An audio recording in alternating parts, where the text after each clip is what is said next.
एक गांव में शंकर नाम का एक आदमी रहा करता था। बेचारा शंकर पूरा दिन खूब मेहनत करता, फिर भी उसका घर बड़ी मुश्किल से चलता था। ये रिक्शा चलाते चलाते तो मेरी पूरी जिंदगी निकल जाएगी। मुझे अगर गरीबी दूर करनी है तो कुछ सोचना होगा, कुछ और करना होगा। एक दिन शंकर ने देखा कि उसका मित्र मदन बहुत सुंदर नए नवेले कपड़े पहनकर कहीं जा रहा है। शंकर ने मदन से पूछा, अरे दोस्त मदन, कैसे हो तुम? अब तुम पहले की तरह गरीब नहीं रहे। गले में सोने की चेन, इतने बढ़िया कपड़े, आखिर क्या बात है, मुझे भी तो बताओ।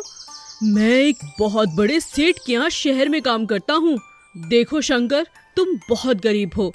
मुझे आज के बाद मित्र कहकर मत बुलाना, मेरी तुम्हारी कोई बराबरी नहीं।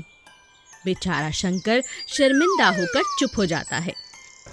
एक दिन शंकर को बहुत काम मिला। वह पूरा दिन काम करता रहा। रिक्शा चलाते चलाते रात होने पर जब वह घर की तरफ जा रहा था तो अचानक उसके रिक्शा का टायर पंचर हो गया। उसे ठीक करते समय उसने देखा कि मदन एक घर के अंदर घुस रहा है। इतनी रात गई, मदन यहाँ क्या कर रहा है? जरूर कुछ गड़बड़ है, इसका पीछा करता हूँ। शंकर ने मदन का पीछा किया और पाया कि मदन उस घर में चोरी कर रहा था। हे भगवान, तो क्या इस तरह ये बड़ा आदमी बना है? शंकर ने देखा कि मदन ने उस घर में तिजोरी खाली की और जाकर एक पेड़ के नीचे उसे दबा दिया। अच्छा, इस कारण यह अमीर बना है। लगता है अब ये सुबह सुबह आकर यहाँ पर पैसे निकालेगा। उससे पहले ही मैं इन्हें साफ कर देता हूँ। शंकर ने सारा धन निकाल लिया। अब अक्सर यही होने लगा। शंकर रात में निकलता और मदन का पीछा करता। मदन जो भी चुराता और छुपाता, शंकर उसी छुपाए हुए सामान को बाजार में जाकर बेच देता और धीरे धीरे शंकर के हालात बदलने लगे। एक दिन मदन को इस बात पर शक होने लगा। ऐसा कैसे हो सकता है? रोज चोरी करके यहीं छुपाता हूँ, ना जाने कहाँ चला जाता है। अरे, ये तो शंकर है। ये इतना कैसे बदल गया? मुझे इस पर शक हो रहा है। मुझे इस पर नजर रखनी होगी। अब शंकर ने भी चोरी करनी शुरू कर दी थी, बिना मदन की मदद से। मदन ने शंकर का पीछा किया। शंकर ने चोरी की और पेड़ के नीचे सामान को छुपा दिया, तो मदन ने भी वही किया जो शंकर उसके साथ करता था। अगले दिन शंकर ने अपना सामान खूब ढूंढा, लेकिन उसे नहीं मिला। ये क्या हो गया? ये कौन हो सकता है? तभी वहाँ पर मदन आ गया। क्यों रे शंकर, तू मेरे साथ 420 करता था, मेरा सामान चुरा कर बाजार में बेचता था।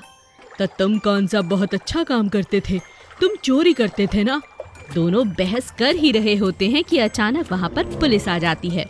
तुम दोनों चोरों की बहुत दिनों से तलाश थी, चलो जेल में। गलत काम का हमेशा गलत ही नतीजा होता है। जादुई पेड़। रघु एक मेहनती और ईमानदार लकड़हारा था, लेकिन वो बहुत गरीब था।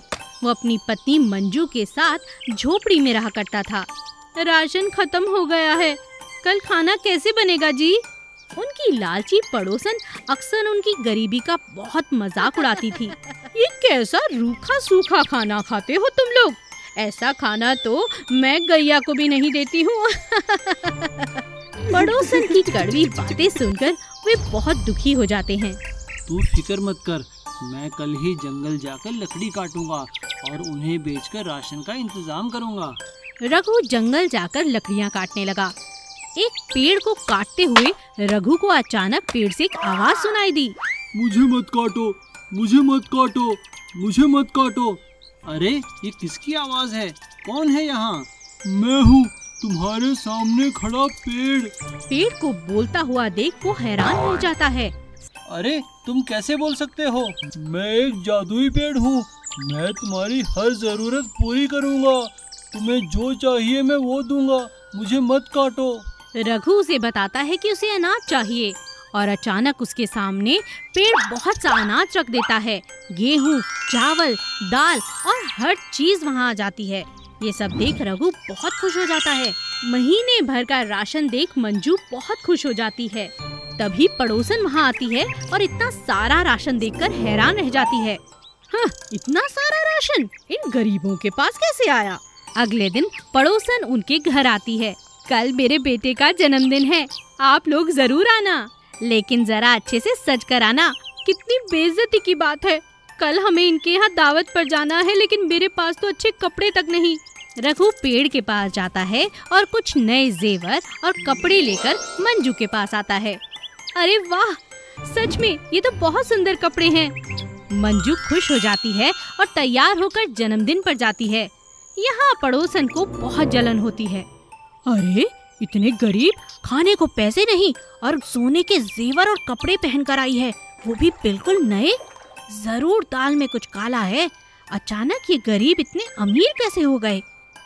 मंजू की पड़ोसन अब दिन रात रघु और मंजू पर नजर रखने लगती है। एक दिन जब रघु जंगल की तरफ जाता है तो वो उसका पीछा करती है और ये देखती है कि रोज पेड़ से ही रघु कुछ न कुछ लेकर आता है। अच्छा, ये बात है, तब तो इस पेड़ से मैं भी कुछ मांग लेती हूँ। लालची पड़ोसन पेड़ के पास जाती है। अरे ओ जादुई पेड़, मुझे 9 लक्खा हार दे दो। पेड़ उसे हार देता भी है, लेकिन गले में हार आते ही वो 7 सांप बन जाते हैं। अरे अरे, ये क्या? बचाओ बचाओ बचाओ, कोई है? रघु रघु। पड़ोसन रघु को आवाज लगाती है। रघु दौड़ता हुआ आता है और उसकी जान बचा लेता है। पड़ोसन को अपनी गलती का पछतावा होता है। वो रघु का धन्यवाद करती है और उसके बाद रघु और उसकी पत्नी खुशी खुशी रहने लगते हैं। जादुई पेड़ हमेशा के लिए रघु की मदद करता रहता है। गरीब का पैसों का ट्रैक्टर घर। सोनपुर गांव में रामू नाम का एक लड़का रहता था। वो बहुत ही होशियार और मेहनती था, लेकिन वो बहुत भोला भी था। वो जल्दी ही लोगों की बातों में आ जाया करता था। वो अपने पिताजी के बीमार होने के बाद उनका एक पुराना ट्रैक्टर चलाया करता था, जिसे चलाकर वो अपने परिवार की गुजर बसर किया करता था।